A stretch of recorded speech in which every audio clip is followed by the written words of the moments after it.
नहीं हुआ है। एमवाई समीकरण, जातीय बात, मंडल कमीशन, ये सब 1989-90 से शुरू हुआ है, जिसको आज 32 साल हो गए। उसके परिणाम स्वरूप लालू नीतीश यहाँ पिछले 32 साल से अलग अलग फॉर्मेशन में बिहार में राज कर रहे हैं।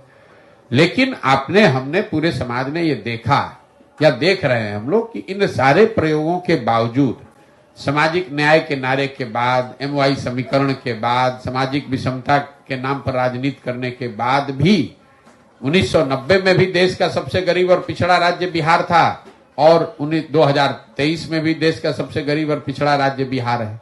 तो उत्थान कहां हो गया?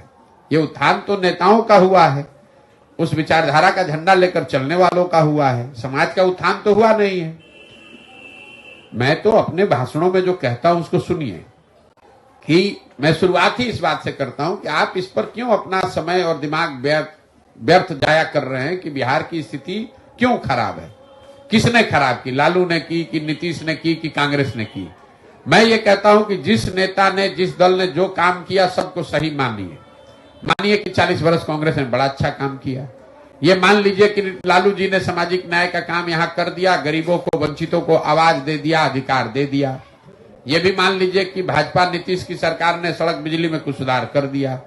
लेकिन अगर इन सारे लोगों के काम को, उनके दावों को सही आप मान भी लीजिए, तो भी इस बात से तो कोई इनकार नहीं कर सकता है कि बिहार देश का सबसे गरीब और पिछड़ा राज्य है। इस बात से तो कोई इनकार नहीं कर सकता है कि सबसे ज्यादा 2 करोड़ बिहार के बच्चे ही पलायन कर रहे हैं। पहले पंजाब हरियाणा जाते थे, अब गुजरात तमिलनाडु जा रहे हैं। फर्क तो कुछ पड़ा नहीं है। ये इससे तो कोई इनकार नहीं कर सकता है कि बिहार में शिक्षा व्यवस्था जो 1990 में थी उससे ज्यादा ही खराब स्थिति में आज है। तो आपके बच्चों की शिक्षा की स्थिति सुधरी नहीं, रोजगार की स्थिति सुधरी नहीं, यहाँ इंफ्रास्ट्रक्चर सुधरा नहीं, नई फैक्ट्रियां लगी नहीं, लोगों की आय बढ़ी नहीं, कृषि में कोई आमूलचूल सुधार दिखा नहीं। तो आप चाहे जिस नेता का, जिस झंडा का, जिस विचारधारा का भी प्रचार कर लीजिए, बिहार में तो सुधार हुआ नहीं है। तो समाज को इस बात को संज्ञान लेना पड़ेगा और समाज को उसको सुधारने के लिए नए प्रयास करने होंगे।